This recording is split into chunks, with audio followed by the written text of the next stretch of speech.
Bienvenidos todos a nuestro estudio bíblico. Vamos a ponernos en pie, quienes estamos acá y allá en casa, nos vamos a unir en oración todos y vamos a bendecir al Señor y a orar, a clamar para que su voluntad sea hecha el día de hoy y su palabra nos toque y haga su obra en nosotros. Padre, te damos gracias por el privilegio que nos das, Señor Dios, de llamarte Padre nuestro, y esto por medio de Jesucristo. Gracias por haber provisto tú, Señor, de la sangre redentora para reconciliarnos contigo. Gracias por abrirnos el camino por medio de la muerte de Jesucristo. Gracias por el amor con el que nos amas. Gracias por tu obra maravillosa en nuestras vidas. Gracias por tu Espíritu Santo en nosotros. Gracias por tu nombre que ha sido invocado sobre nosotros. Gracias por enseñarnos a orar, a estudiar tu palabra. Gracias por abrirnos las escrituras, por abrir nuestro entendimiento. Gracias, Señor, por tu fidelidad. Gracias, Padre, también por el día de hoy y por el pan de verdad que tienes dispuesto para nosotros sobre tu mesa, Señor. Te damos gracias, Padre. Oramos, Padre, que nos ayudes a hacer tu voluntad en este día. Oramos, Padre Santo, que tu palabra sea ungida con tu Espíritu Santo y esta venga, Señora, tocar nuestra mente, nuestro corazón, nuestra voluntad. Tócanos, transfórmanos, conviértenos, confórmanos aún más a tu imagen. Y Señor, oro que esta palabra dé mucho fruto en nuestros corazones. Oro que tu palabra, Señor, nos ilumine, nos alumbre, nos encamine y nos ayude a seguir adelante, Padre. Gracias por tu amor, por tu bondad, por tu fidelidad, por este día, Señor, y por lo que vas a hacer en cada uno de nosotros. Te amamos, te damos toda la gloria, Padre, en el nombre de Jesús. Amén. Gracias, Jesús. Bendito Dios. Amén. Bienvenidos. Dios los bendiga. Vamos a sentarnos y vamos a estudiar.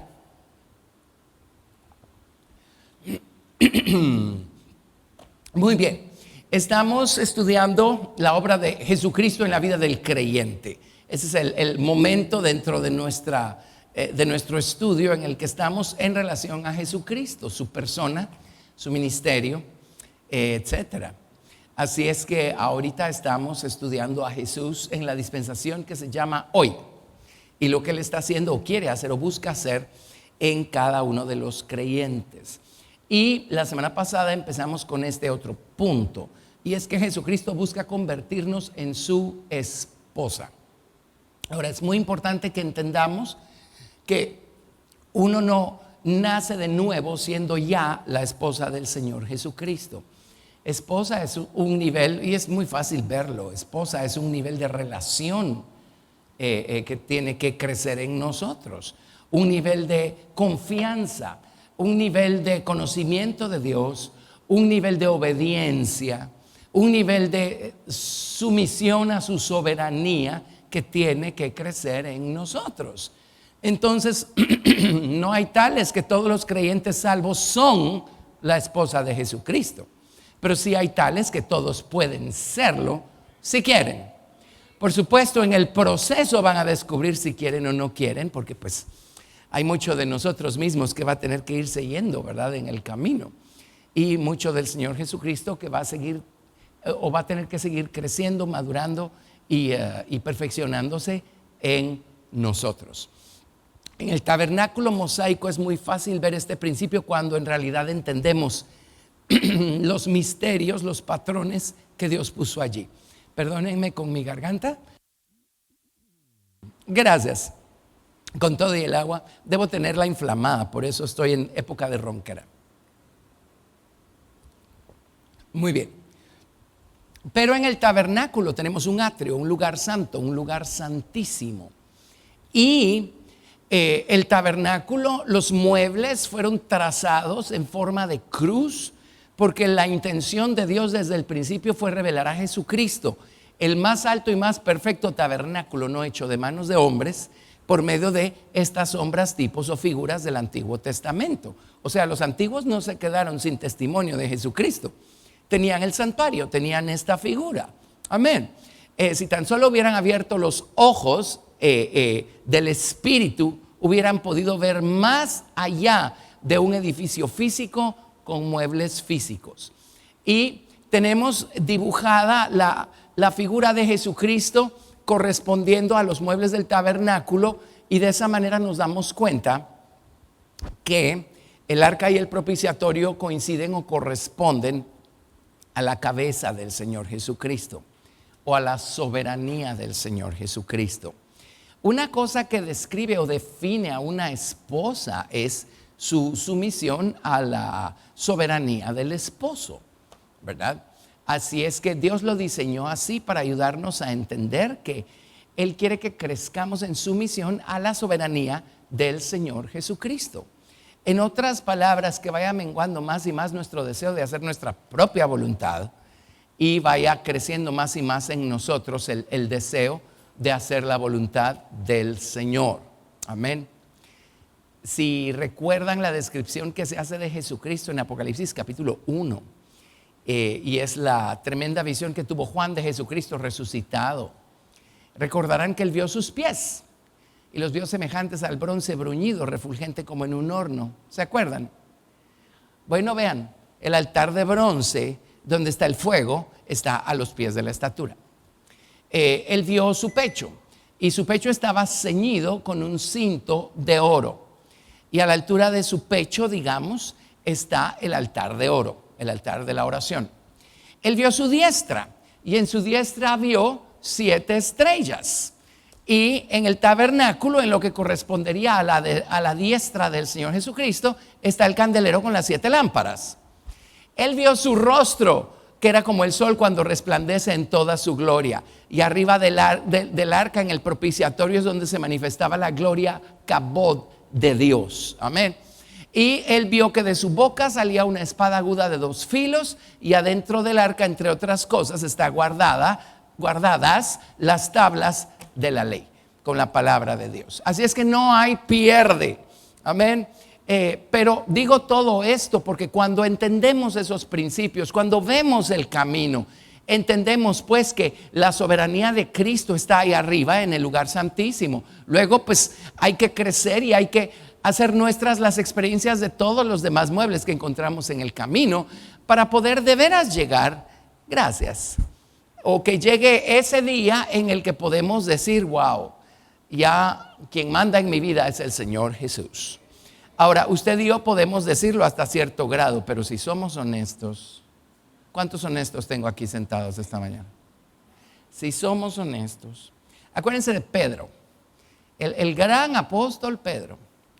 El Señor Jesucristo le dijo antes de ascender a los cielos, le dijo, cuando eras joven te ceñías e ibas a donde querías, pero cuando seas viejo, otro te ceñirá y te llevará a donde no querías. ¿Se recuerdan? Está en el Evangelio de Juan.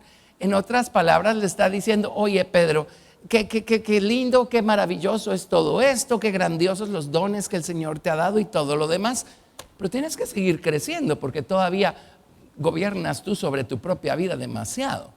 Pero no te preocupes, Pedro, yo tracé un camino para ti y al final de tu vida, adivina quién va a ser el Señor, amo y dueño de tu vida. O, dicho de otra manera, el esposo en tu vida. No va a ser tu voluntad, va a ser la voluntad de Dios. Amén. Entonces, Jesucristo vino a convertirnos en su esposa. Él busca convertirnos en su esposa. Otra vez, es tiempo para ser honestos. Si somos honestos, mucha gente se resiste al proceso, porque, pues, como les dije, hay mucho de nosotros mismos que va a tener que ir menguando, ¿verdad? Y va a tener que irse quitando del camino. Pero empezamos este estudio yéndonos un poco más atrás. Me pareció justo y pertinente empezar con la nación de Israel, porque en la dispensación del Antiguo Testamento Dios escogió al pueblo de Israel para ser ellos su esposa. Y ya vimos cantidad de versículos en relación a esto, y hoy vamos a seguir viendo cuál fue la reacción o cuál fue la respuesta del pueblo de Israel a este tremendo llamado que Dios les estaba haciendo. Dios los atrajo hacia sí Y tal y como lo expliqué la semana pasada, en el monte de Sinaí, Dios les reveló los votos matrimoniales en la forma de 10 mandamientos. Todo lo que tenían que hacer era guardarlos en su corazón. Y esos eran los votos matrimoniales. Después les dio 40 años para ponerlos por obra. Ojalá lo hubieran hecho. Y finalmente es a la tierra de Canaán, a la que le llaman la tierra de Beula, o la tierra de esponsales, o la tierra casada. Es en Canaán en donde ellos finalmente hubieran experimentado una relación matrimonial con Dios o una unión de sus voluntades a la voluntad de Dios. ¿Lo ven? Y nos fuimos hasta allí. Cuando llegaron al monte de Sión, es allí en donde la intención de Dios es que pasaran al siguiente grado. Sí, hay un siguiente grado, y es allí donde Dios hubiera querido llamarlos madre. Dice: en cuanto Sión estuvo de parto, dio a luz sus hijos. En otras palabras, una vez gozamos de una unión a este nivel con Dios, ahora lo siguiente es dar mucho fruto, que nuestra unión de amor y nuestra entrega a su soberanía dé mucho fruto, y eso nos convierte pues en padres, madres espirituales. Amén. Ese era el plan de Dios para la nación de Israel, y Él habla en términos matrimoniales en cuanto a su relación con Israel una y otra vez. Pero ahora veamos cuál fue la respuesta de la nación de Israel. Y Dios sabía que esto iba a pasar, por supuesto, y empecemos donde nos quedamos la semana anterior, en el libro de Deuteronomio, capítulo 32, y ahora les voy a leer desde el verso 1. Deuteronomio 32, 1. Así tenemos todo el cuadro, toda la historia, todo el relato.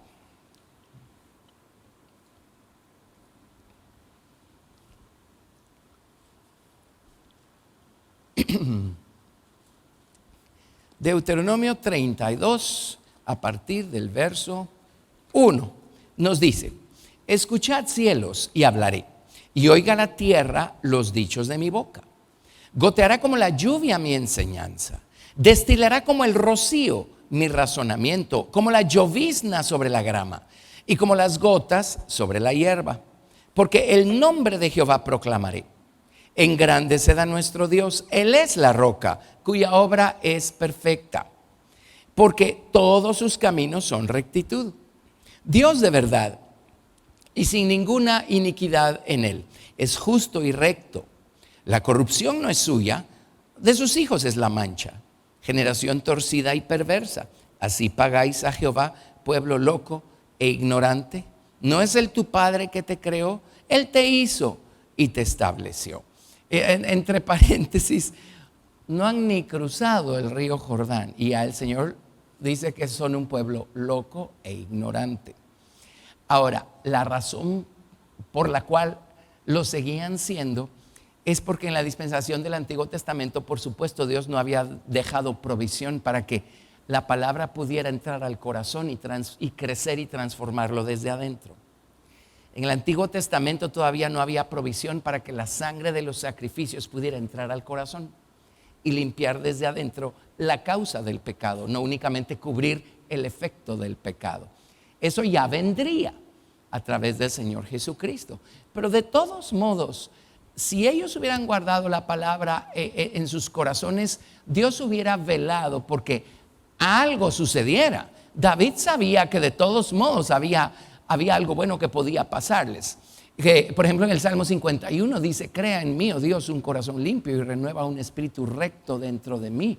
Él sabía que sí era posible dejar que Dios tocara el corazón de los hombres, pero tenían que guardar la palabra, por lo menos, ¿verdad? Serle fieles a Dios. Bueno, no lo fueron. Ahora, versículo 7. Acuérdate de los tiempos antiguos, considera los años de muchas generaciones. Pregunta a tu padre y él te declarará. A tus ancianos y ellos te dirán, cuando el Altísimo hizo heredar a las naciones, cuando hizo dividir a los hijos de los hombres, estableció los límites de los pueblos según el número de los hijos de Israel, porque la porción de Jehová es su pueblo, Jacob la heredad que le tocó. Le halló en tierra de desierto, en yermo de horrible soledad. Lo trajo alrededor, lo instruyó, lo guardó como a la niña de su ojo. Como el águila que excita su nidada, revolotea sobre sus pollos, extiende sus alas, los toma, los lleva sobre sus plumas. Jehová solo le guió, y con él no hubo Dios extraño. Lo hizo subir sobre las alturas de la tierra y comió los frutos del campo, e hizo que chupase miel de la peña y aceite del duro pedernal, mantequilla de vacas y leche de ovejas, con grosura de corderos y carneros de Basán, también machos cabríos, con lo mejor del trigo, de la sangre de la uva bebiste vino. O sea, ¿qué más podía hacer Dios con ellos? Pero dice, pero engordó Jesurún y tiró coces, engordaste, te cubriste de grasa. Entonces abandonó al Dios que lo hizo y menospreció la roca de su salvación. Y el otro día discutimos el hecho que el menosprecio comienza con la ingratitud. Le despertaron a celos con los dioses ajenos, lo provocaron a ira con abominaciones. Ahora, por cierto, esto todavía no ha pasado. Esto es profético. Este es el libro de Deuteronomio. No han entrado a Canaán todavía. Todavía no ha sucedido. Pero Dios ya sabía que iba a pasar. Verso 17. Sacrificaron a los demonios y no a Dios, a dioses que no habían conocido, a nuevos dioses venidos de cerca, que no habían temido vuestros padres. Otro paréntesis acá. Pero se recuerdan que pues la Biblia dice que cuando ellos salieron de Egipto, ellos llevaban consigo el tabernáculo de Moloc, dice, y la estrella de su dios Renfán. ¿Se acuerdan? Y uno lee eso y cree que es lenguaje poético y uno no piensa que es literal.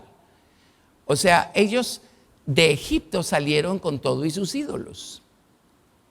Y lo más probable es que en algún rincón del campamento ellos seguían ofreciéndole sacrificios a esos ídolos.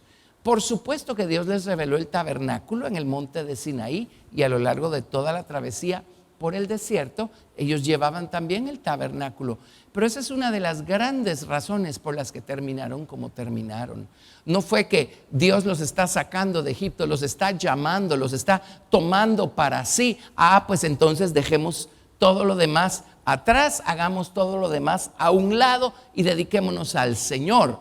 No, eso no existió, eso no ocurrió. Ellos seguían allí llevando a sus ídolos consigo. ¿Lo ven? Entonces eso tarde o temprano le pasa la factura a cualquiera, porque entraron a Canaán y no tuvieron ninguna dificultad con la idolatría que vieron que cometían los cananeos, ¿verdad? Ok, verso 18. De la roca que te creó te olvidaste, te has olvidado de Dios tu creador. Y lo vio Jehová y se encendió en ira por el menosprecio de sus hijos y de sus hijas. Y dijo, esconderé de ellos mi rostro, veré cuál será su fin, porque son una generación perversa, hijos infieles. Y otro paréntesis acá. Vean cómo estamos hablando de una escalera descendente, ¿verdad? Dios nos llama y miren, cuando el Señor nos salva, por supuesto que el corazón sigue lleno de ídolos, ¿o no? Todavía tenemos un viejo corazón, todavía tenemos una mente carnal, todavía tenemos toda clase de inclinaciones pecaminosas. Pero ya ahí hay una gran diferencia entre unos y otros, porque hay unos que dicen, wow, qué maravilloso es el amor que Dios me tiene. A pesar de ser yo lo que soy, a pesar de hacer lo que hago, Dios me ha amado. Su amor es incondicional, obviamente. Entonces ahora voy a dejar atrás lo que tengo que dejar atrás y voy a caminar con este amor incondicional que me alcanzó y me transformó y me llenó de gozo, de paz, de reposo. Amén. Esos son los que se van rápido y crecen.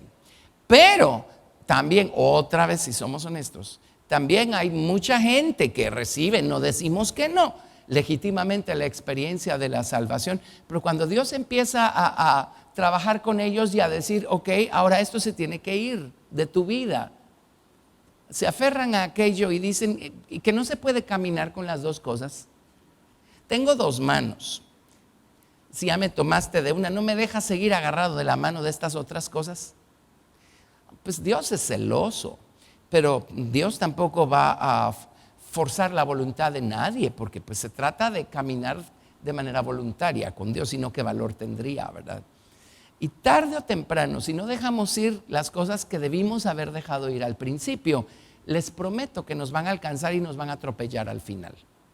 Y aquí, ¿cómo puede ser que la nación de Israel, habiendo tenido lo que tuvo, ¿verdad?, terminó como terminó? Pero la respuesta es esa. No dejaron ir toda su idolatría, se fueron con estos ídolos, los sacaron de Egipto junto con ellos, ahí seguían. Luego su ingratitud, porque menospreciaron a Dios. Entonces, primero, no dejamos ir. 1, no dejamos ir. 2, empezamos a acostumbrarnos a Dios, ¿verdad? Y a sus bondades, a sus beneficios, a su presencia, a sus bendiciones. Y es una de las peores cosas que nos puede pasar, entibiarnos para con Dios. Entonces empezamos a tener ingratitud, ¿verdad? Ya Dios no nos impresiona como al principio, ya no nos emocionamos en el buen sentido como al principio. Y entonces miren, al final, ¿dónde terminó el pueblo de Israel? De la roca que te creó, te olvidaste. Y eso explica por qué ustedes y yo conocemos personas que terminan dándole la espalda a Dios, habiendo tenido una experiencia inicial legítima. Tremendo. Ahora, en nuestro caso hoy somos doblemente culpables, más que la nación de Israel, porque ellos no tenían tal cosa como a Jesucristo en su corazón y al Espíritu Santo dentro. No había provisión para eso en la antigüedad, pero hoy tenemos a Jesús dentro, tenemos el Espíritu Santo dentro y sobre nosotros, si hemos sido bautizados, somos todavía más culpables si nos alejamos de Dios. Tremendo. Bueno, pero solo quería puntualizar esto. Ahora, Dios quiere una esposa. Y si Dios nos lo permite y llegamos hasta allí, cuando estudiemos a Jesucristo en la eternidad futura, vamos a ver para qué quiere una esposa.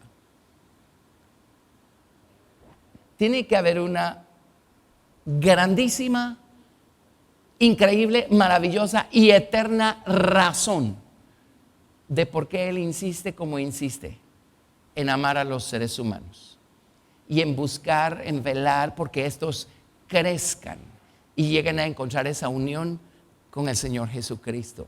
Amén. Ustedes y yo somos eternamente más importantes de lo que podemos pensar, entender, concebir. Amén.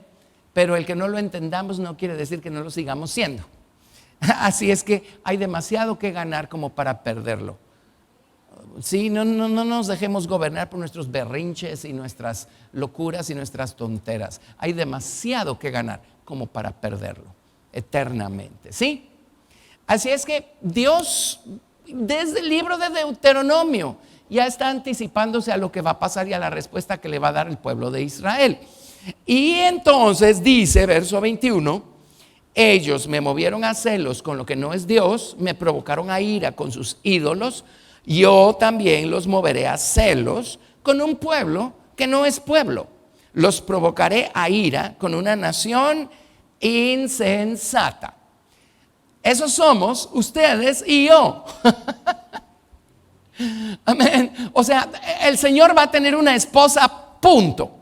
Y si aquellos a quienes Dios les anuncia, les hace el anuncio de primero, no quieren, pues sí que Dios no se va a quedar cruzado de brazos, se va a ir a buscar a los que sí quieren. Amén. Y gracias a Dios por eso, qué privilegiados somos, ¿verdad?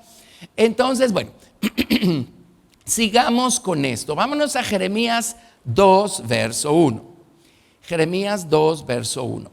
Y creo que hoy vamos a dedicarnos todavía a Israel y a la otra semana pues nos vamos a nosotros. Pero les traigo cantidad de versos. Con solo leerlos es más que suficiente. Jeremías 2, del 1 al 11. Y entonces empieza el Señor a través de sus profetas a hablarle a la nación de Israel. Ya en Jeremías, ya lo que se profetizó en Deuteronomio, ya es historia. En Deuteronomio no había pasado, en Jeremías ya está pasando y a Dios se los está haciendo ver. Y van a ver pues la terminología que usa Dios. Jeremías 2, verso 1. Vino a mí palabra de Jehová diciendo, anda, clama a los oídos de Jerusalén diciendo, así dice Jehová, me he acordado de ti. Oigan esto, de la fidelidad de tu juventud, del amor de tu desposorio. Desposorio significa compromiso para el matrimonio. Y ya les conté que el desposorio ocurre, es una combinación de factores, pero realmente en el caso de Israel ocurrió en el Mar Rojo y en el monte Sinaí Dios les reveló los votos matrimoniales. Por eso en nuestro caso el bautismo en agua es más importante de lo que la gente se imagina. Es el paso que nos hace ya pues haber terminado de edificar el atrio en nuestra vida personal y entrar al lugar santo. Amén.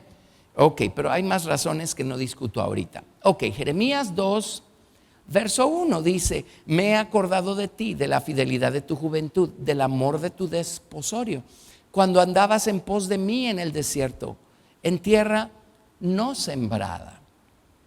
Santo era Israel a Jehová, primicias de sus nuevos frutos. Todos los que le devoraban eran culpables, mal venía sobre ellos, dice Jehová. El primer caso de estos fue Amalek, ¿se acuerdan? Le fue re mal a Amalek. Y después a Og, el rey de Basán, a Sejón, el rey de los amorreos, les fue re mal. Esos son los únicos que atacaron a Israel en el desierto. Ya todos los demás eran de la tierra de Canaán. Ok, oíd la palabra de Jehová, casa de Jacob, y todas las familias de la casa de Israel. Así dijo Jehová: ¿qué maldad hallaron en mí vuestros padres, que se alejaron de mí y se fueron tras la vanidad y se hicieron vanos? O sea, si uno no puede percibir el corazón de Dios ahí, yo no sé qué pasa, ¿verdad? Y si ustedes conocen gente que les dice: sí, yo fui cristiano, pero ahora ya no, díganles lo mismo. Díganles, a ver, ¿y qué mal hallaste en Dios para que le pagaras de esa manera? ¿Verdad? Y por regla general, ¿saben cuál va a ser la respuesta? Le pedí que me hiciera un milagro y no me lo hizo. Entonces respóndanles lo siguiente: ¿y desde cuándo Dios existe para servirte a ti? Se supone que nosotros existimos para servirlo a Él. Pero ahí ven cómo se queda la gente en fase infantil, ¿verdad? Ok, verso 4. Oíd la palabra, verso 6, perdón. Y no dijeron: ¿dónde está Jehová, que nos hizo subir de la tierra de Egipto, que nos condujo por el desierto, por una tierra desierta y despoblada, por tierra seca y de sombra de muerte, por una tierra por la cual no pasó varón, ni allí habitó hombre? Y os introduje en tierra de abundancia, para que comieseis su fruto y su bien, para que entraseis, pero entrasteis y contaminasteis mi tierra e hicisteis abominable mi heredad. Los sacerdotes no dijeron: ¿dónde está Jehová? Y los que tenían la ley no me conocieron. Y los pastores se rebelaron contra mí. Y los profetas profetizaron en nombre de Baal y anduvieron tras lo que no aprovecha.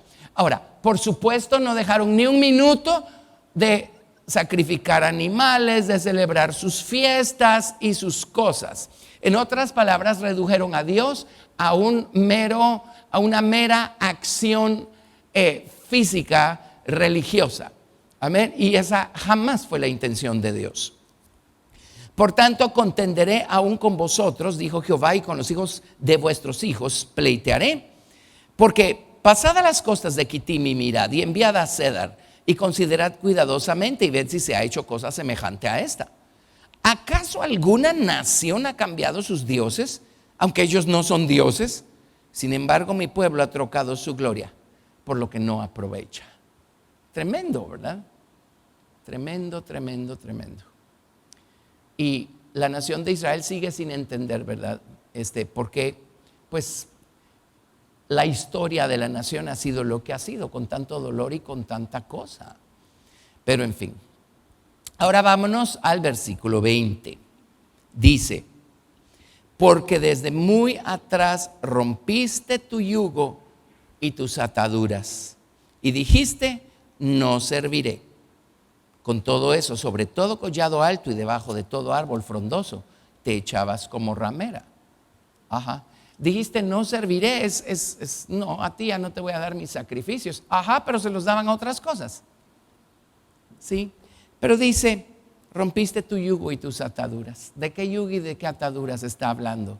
Sino del el yugo matrimonial con el que Dios quería unirse a la nación de Israel. ¿Lo ven? Ok. Bueno, Jeremías capítulo 3, verso 1. Dicen, si alguno dejare a su mujer y yéndose esta de él, se juntare a otro hombre, ¿volverá a ella más? ¿No será tal tierra del todo amancillada? Tú pues has fornicado con muchos amigos más. Vuélvete a mí, dice Jehová. Tremendo, ¿verdad? Y es Dios suplicándole a aquella nación que tomó por esposa originalmente. Y la ley mosaica decía que si habían repudiado a una mujer, que no la tomaran de regreso, ¿verdad? Pero viene Dios y citándoles eso dice, pero de cualquier manera, tú vuélvete a mí. Tal es el amor de Dios, la misericordia, el perdón que Dios otorga, ¿verdad?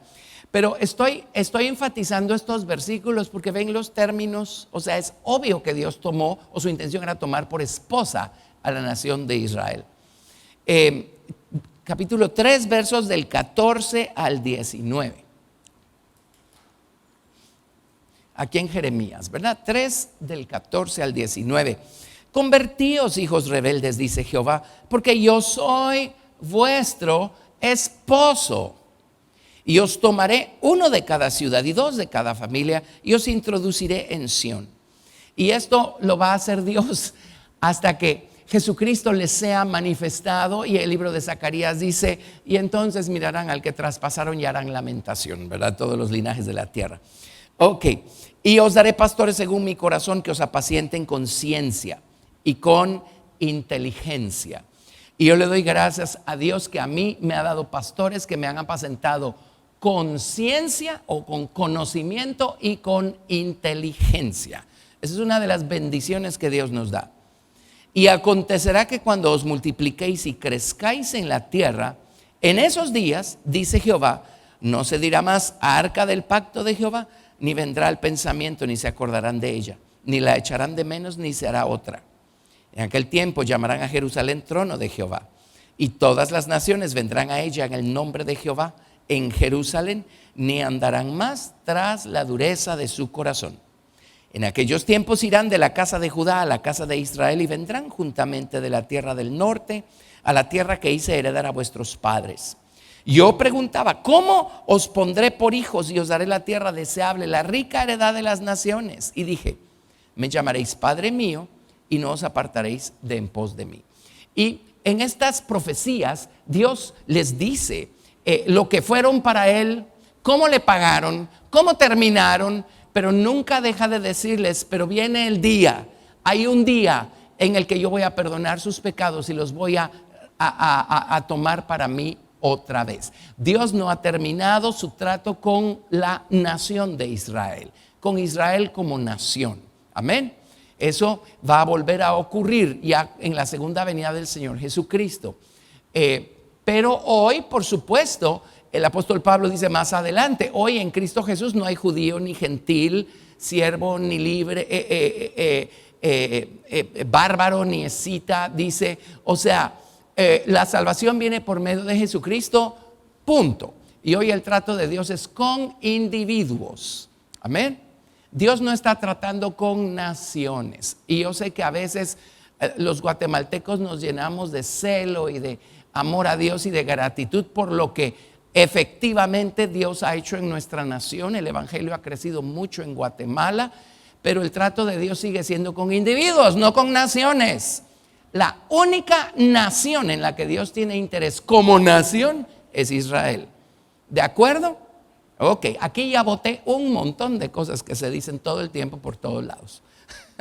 El trato es con individuos, ¿sí? Y hoy Jesús nos salva, no importa si somos judíos, gentiles, lo que sea. La salvación viene por medio del Señor Jesucristo. Ok, bueno, entonces ahora vámonos a Oseas, capítulo 2, verso 1. Oseas, capítulo 2, verso 1.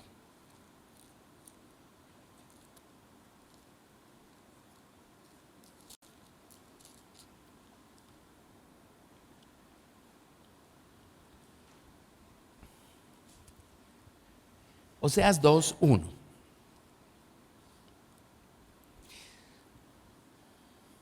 Decid a vuestros hermanos, Ami, y a vuestras hermanas, Ruhama.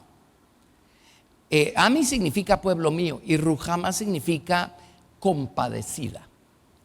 Contended con vuestra madre, contended porque ella no es mi mujer, ni yo su marido.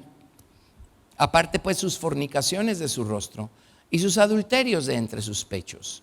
No sea que yo la despoje y desnude, la ponga como el día en que nació, la haga como un desierto, la deje como tierra seca y la mate de sed. Ni tendré misericordia de sus hijos porque son hijos de prostitución. Está hablando de Israel. Porque su madre se prostituyó. La que los dio a luz se deshonró porque dijo: iré tras mis amantes que me dan mi pan y mi agua, mi lana y mi lino, mi aceite y mi bebida. Por tanto aquí yo rodearé de espinos su camino y la cercaré con seto y no hallará sus caminos. Seguirá a sus amantes y no los alcanzará. Los buscará y no los hallará. Entonces dirá: iré y me volveré a mi primer marido, porque mejor me iba entonces que ahora. Tremendo. Ahora, ¿saben cuándo va a decir esto? Mejor me regreso a mi primer marido, porque me iba mejor entonces que ahora. Va a ser después de la gran tribulación.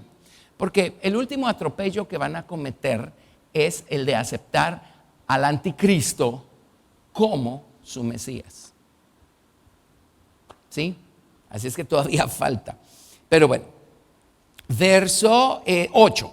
Y ella no reconoció que yo le daba el trigo, el vino y el aceite, y que le multipliqué la plata y el oro que ofrecían a Baal. Por tanto, yo volveré y tomaré mi trigo a su tiempo y mi vino a su sazón, y quitaré mi lana y mi lino que había dado para cubrir su desnudez. Y ahora descubriré yo su locura delante de los ojos de sus amantes, y nadie la librará de mi mano. Y los amantes, pues por supuesto, eran los asirios, los caldeos y toda esa gente de la que Dios se valió para destruirlos, para darles una tunda, ¿verdad? Haré cesar todo su gozo, sus fiestas, sus nuevas lunas y sus días de reposo y todas sus festividades. Y haré talar sus vides y sus higueras, de las cuales dijo: mi salario son salario que me han dado mis amantes, y las reduciré a un matorral y las comerán las bestias del campo. Egipto está en otro de los profetas. Egipto está en esa lista de amantes, también junto con los asirios, los caldeos, etc. Haré talar sus vides y sus higueras, de las cuales dijo: mi salario son salario que me han dado mis amantes, y las reduciré a un matorral y las comerán las bestias del campo. Y la castigaré por los días en que incensaba a los Baales, y se adornaba de sus zarcillos y de sus joyeles, y se iba tras sus amantes y se olvidaba de mí, dice Jehová. Ahora miren, pero he aquí, yo la atraeré y la llevaré al desierto, y hablaré a su corazón, y le daré sus viñas desde allí y el valle de Acor por puerta de esperanza. Y allí cantará como en los tiempos de su juventud, como en el día de su subida de la tierra de Egipto. En aquel tiempo, dice Jehová, me llamarás Ishi, mi esposo, y nunca más me llamarás Baali, mi señor.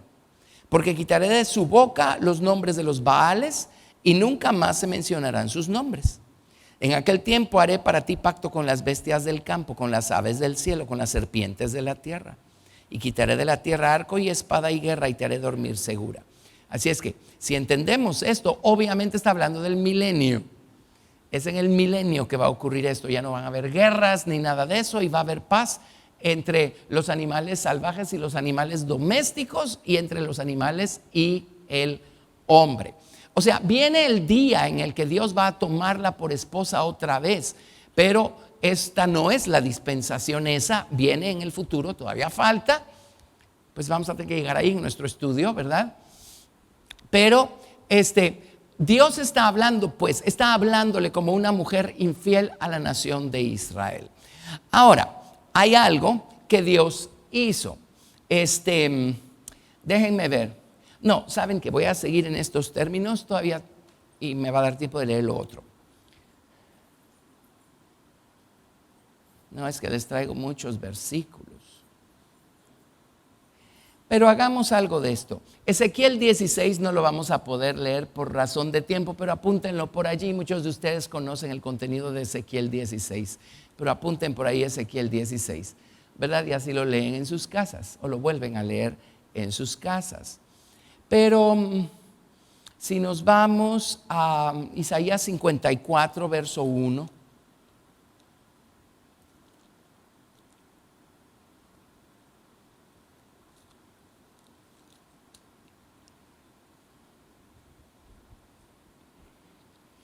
Y aquí Dios desde los días de los profetas habló no solo acerca de las calamidades que le vendrían a la nación de Israel por haberse alejado de Dios y haber abrazado todas las prácticas extrañas de las naciones vecinas. Él ya estaba anunciando también la restauración de la nación de Israel y cómo Él los iba a tomar de regreso como esposa. Pero como les digo, eso, o sea, cuando ellos subieron de Babilonia a Jerusalén 70 años después del cautiverio, ahí no pasó. Eso no ha pasado y va a venir hasta que Jesucristo venga a reinar sobre la tierra. Pero aquí tienen otra profecía. Dice: regocíjate, oh estéril, la que no daba a luz. Levanta canción y da voces de júbilo, la que nunca estuvo de parto, porque más son los hijos de la desamparada que los de la casada, ha dicho Jehová. Ensancha el sitio de tu tienda y las cortinas de tus habitaciones sean extendidas. No seas escasa. Alarga tus cuerdas y refuerza tus estacas, porque te extenderás a la mano derecha y a la mano izquierda, y tu descendencia heredará naciones y habitará las ciudades asoladas. No temas, pues no serás confundida, y no te avergüences, porque no serás afrentada, sino que te olvidarás de la vergüenza de tu juventud y de la afrenta de tu viudez, no tendrás más memoria. Porque tu marido es tu hacedor, Jehová de los ejércitos es su nombre, y tu redentor, el Santo de Israel, Dios de toda la tierra, será llamado. Porque como a mujer abandonada y triste de espíritu te llamó Jehová, y como a la esposa de la juventud que es repudiada, dijo el Dios tuyo. Por un breve momento te abandoné, pero te recogeré con grandes misericordias. Con un poco de ira escondí mi rostro de ti por un momento, pero con misericordia eterna tendré compasión de ti, dijo Jehová tu Redentor. Tremendo, ¿verdad? Así es que es justo no dejar de mencionar esto. O sea, Dios va a terminar de trabajar y de tratar con Israel como nación en su momento. Y en el libro de Romanos el apóstol Pablo dice cosas increíbles. Dice: si su exclusión fue la salvación para los gentiles y para el resto de las naciones del mundo, ¿qué no será su plena restauración, sino vida entre los muertos? Eso lo dice Pablo en Romanos capítulo 11. Así es que qué emocionantes van a ser esos días, ¿verdad? Pero bueno, Dios no dejó de trabajar con Israel y años después, pues a los mensajes de los profetas son como de los años 600 por allí, antes de Cristo. Los últimos, sí, como del año 600 por ahí. Los últimos tal vez el año 400 y pico antes de Cristo. Pero luego 400 y pico de años después, Dios mandó a su propio Hijo, al Señor Jesucristo.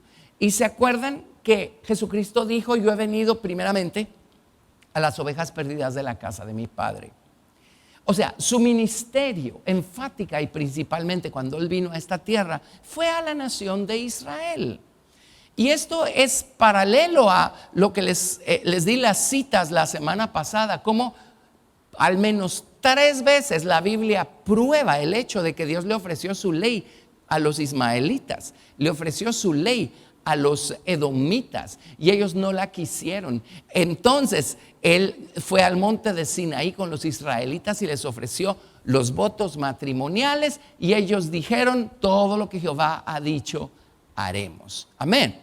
Bueno, es el mismo principio. Dios mandó a Jesucristo, el creador y el redentor, a la tierra, y su ministerio fue con la nación de Israel, ¿sí? Principalmente y primero que nada. Por supuesto que no se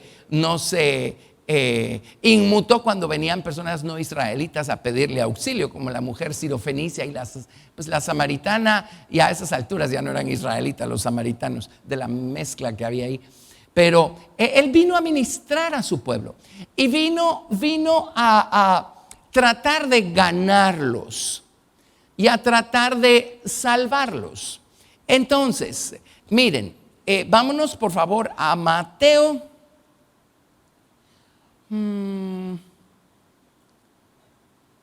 No, Lucas capítulo 20. Lucas capítulo 20. Perdón, Lucas 20. En un momento vamos a Mateo. Lucas capítulo 20, verso 9.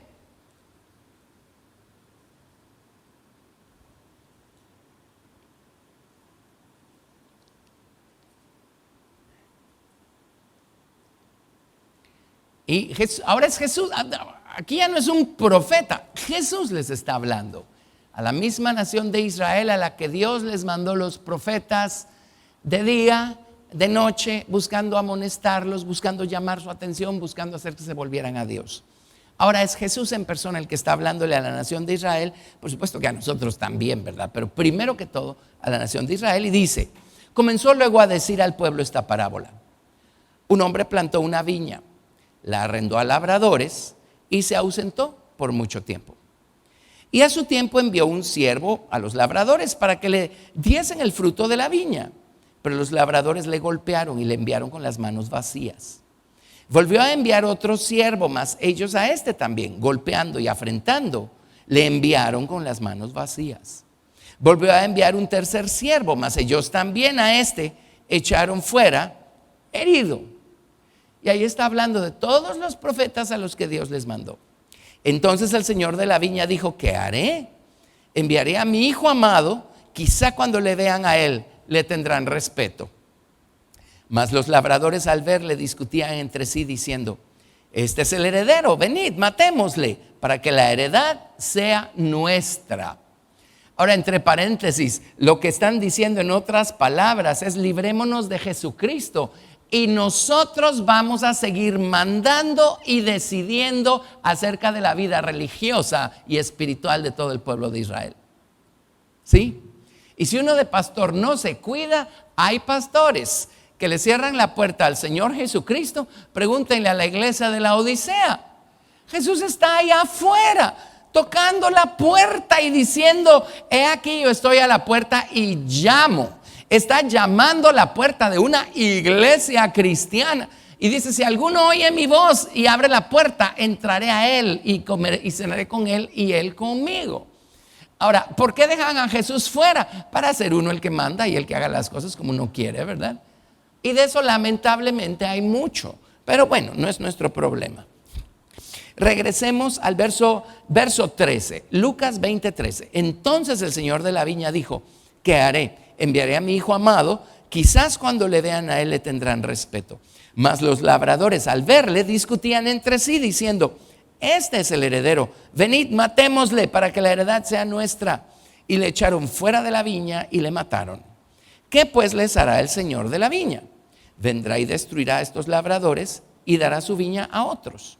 Cuando ellos oyeron esto, dijeron, Dios nos libre. Pero él mirándoles dijo, ¿qué pues? Es lo que está escrito. La piedra que desecharon los edificadores ha venido a ser cabeza del ángulo. Todo el que cayere sobre aquella piedra será quebrantado, mas sobre quien ella cayere le desmenuzará. Lo que está ocurriendo aquí es que se vuelve a repetir la historia. En la antigüedad Dios les mandó a los profetas, no hicieron caso. Dios les mandó primero a los asirios y 140 años después a las tribus del sur les mandó a Judá y Benjamín, les mandó a los caldeos y los azotó con ellos. Bueno, ahora ya no es un profeta, ahora es el Señor Jesucristo, el Hijo de Dios. Vino con el mensaje, vino a buscar salvarlos, a buscar hacer que se vuelvan a Dios. Lo mataron. Entonces, ¿qué ocurrió en el año 70 después de Cristo? Vinieron los romanos, hicieron añicos la ciudad, el templo, su altar, y no quedó nada. ¿Lo ven? O sea, se vuelve a repetir, ¿no? Entonces, bueno, en Mateo 21:33 dice algo más al respecto.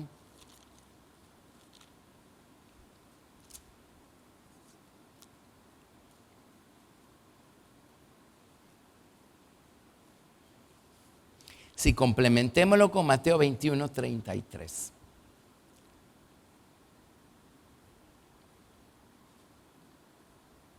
Dice, oíd la parábola. Hubo un hombre, padre de familia, el cual plantó una viña, la cercó de vallado, cavó en ella un lagar, edificó una torre. Esas palabras están en Isaías capítulo 5. Y le arrendó a unos labradores y se fue lejos. Y cuando se acercó el tiempo de los frutos, envió a sus siervos, a los labradores, para que recibiesen los frutos. Mas los labradores, tomando a los siervos, a uno golpearon, a otro mataron y a otro apedrearon. Envió de nuevo otros siervos más que los primeros, e hicieron con ellos de la misma manera. Finalmente les envió su hijo diciendo, tendrán respeto de mi hijo. Mas los labradores, cuando vieron al hijo, dijeron entre sí, este es el heredero, venid, matémosle y apoderémonos de su heredad. Y tomándole le echaron fuera de la viña y le mataron. Cuando venga pues el señor de la viña, ¿qué hará aquellos labradores? Le dijeron, a los malos destruirá sin misericordia y arrendará su viña a otros labradores que le paguen el fruto a su tiempo. Y pues sigue lo que sigue, ¿verdad? Y el Señor le arrendó su viña a otros labradores, ¿verdad? A ver, levante la mano usted, otro labrador. Hoy somos nosotros los que tenemos el privilegio de servir al Señor. Ok, ahora veamos otra parábola. Estamos en Mateo, aquí sigamos en Mateo 22, verso 1.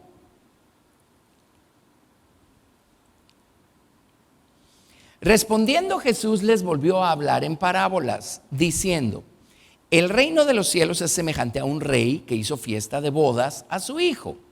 Y envió a sus siervos a llamar a los convidados a las bodas, mas estos no quisieron venir. Volvió a enviar otros siervos diciendo, decid a los convidados, he aquí he preparado mi comida, mis toros y animales engordados han sido muertos y todo está dispuesto. Venid a las bodas. Mas ellos, sin hacer caso, se fueron. Uno a su labranza, otro a sus negocios, y otros tomando a los siervos los afrentaron y los mataron. Al oírlo el rey se enojó y enviando sus ejércitos destruyó a aquellos homicidas y quemó su ciudad. Y esto fue precisamente lo que pasó en el año 70 con los romanos. Entonces dijo a sus siervos, las bodas a la verdad están preparadas, mas los que fueron convidados, los judíos, no eran dignos o merecedores, esa es la palabra. Id pues a las salidas de los caminos y llamad a las bodas a cuantos halléis. Y saliendo los siervos por los caminos, juntaron a todos los que hallaron, juntamente malos y buenos. Y las bodas fueron llenas de convidados. Y en el libro de Lucas, si nos vamos al libro de Lucas capítulo 14,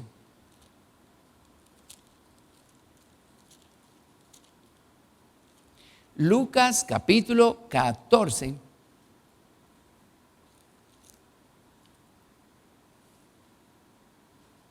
verso 21. Es la misma parábola, tiene otros detalles. Dice, vuelto el siervo hizo saber estas cosas a su señor, ¿verdad? Ninguno de los convidados quiso llegar. Entonces, enojado, el padre de familia dijo a su siervo, ve pronto por las plazas y las calles de la ciudad y trae acá a los pobres, los mancos, los cojos y los ciegos. Esos somos ustedes y yo.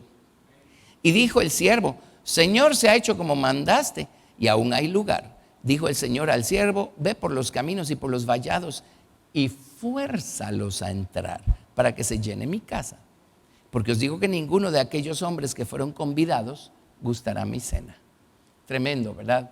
Y pues va a haber judíos, por supuesto, en la esposa del Cordero y en la cena de las bodas del Cordero, porque Jesucristo les fue revelado y confesaron sus pecados e hicieron a Jesucristo ser su Señor y Salvador y dejaron que Jesucristo creciera y madurara y fuera perfeccionado en sus corazones. ¿De acuerdo?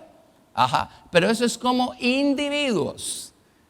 Aparte, el trato de Dios con Israel como nación, eso viene después. Bueno, déjenme darles otra alegoría y la otra semana nos vamos a detener despacito y vamos a ver todas las escrituras. Pero viene Dios el Padre y aquí está, vamos a ver, aquí está Dios el Padre y aquí está la casa del Padre. Ahora, dígame usted cómo dibujo eso.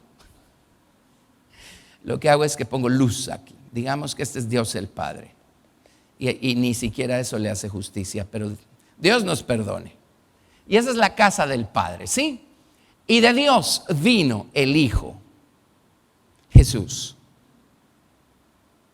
Y el Señor Jesucristo vino a tocar la puerta de los corazones de los hombres, ¿verdad? Cuando vino hace 2000 años. Y a los primeros a los que les tocó la puerta fue a la nación de Israel. Fue con ellos su ministerio. Y el propósito es que Jesús vino a buscar esposa. Hasta aquí no ha logrado hacerse de una, porque quien fue la esposa en el Antiguo Testamento le dio la espalda al Señor y fue infiel. Entonces él vino a buscar esposa, o sea, sigue buscando esposa. Vino a buscar esposa entre los judíos. Por supuesto que hubo gente que respondió. Los primeros discípulos eran todos judíos, ¿verdad?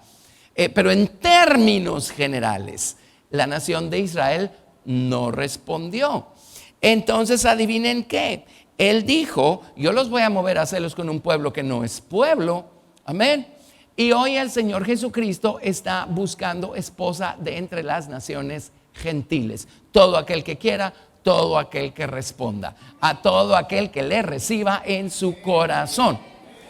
Entonces, dejo introducido el tema de la próxima semana.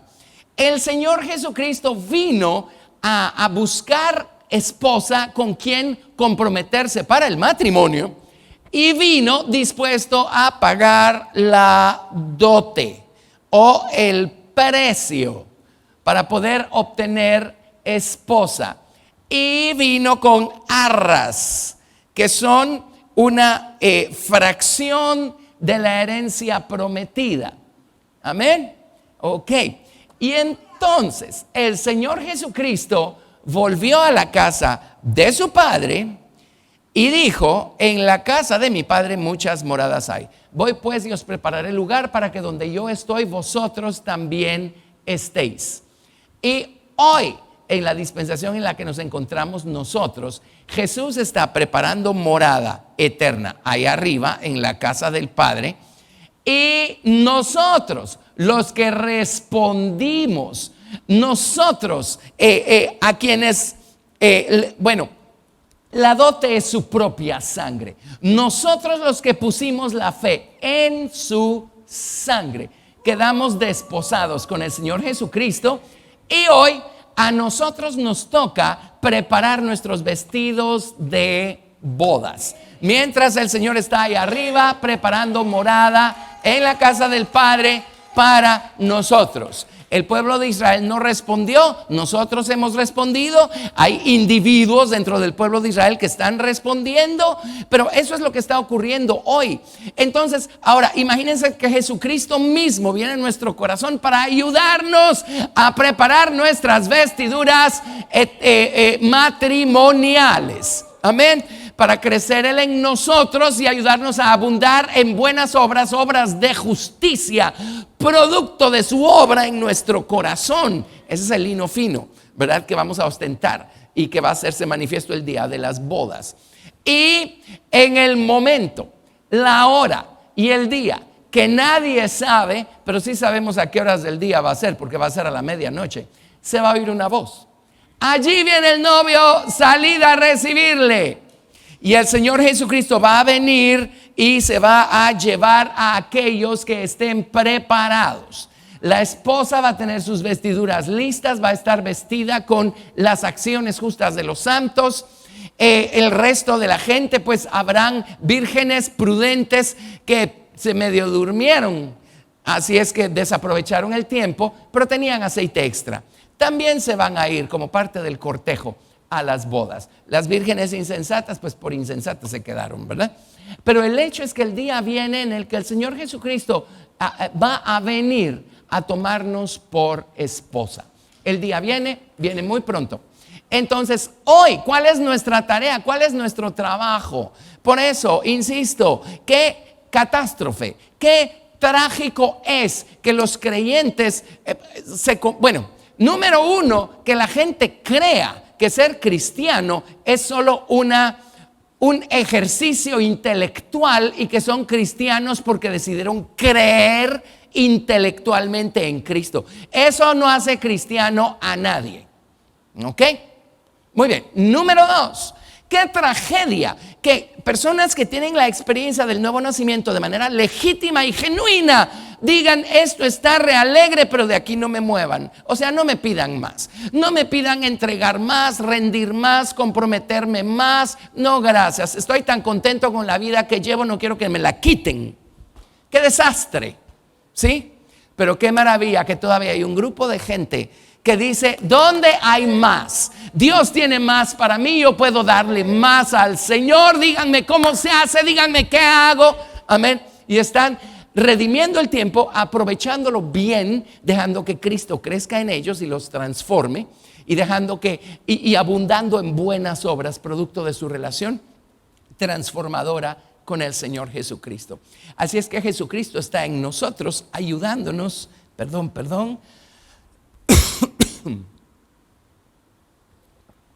a preparar nuestras vestiduras para aquel día. Amén.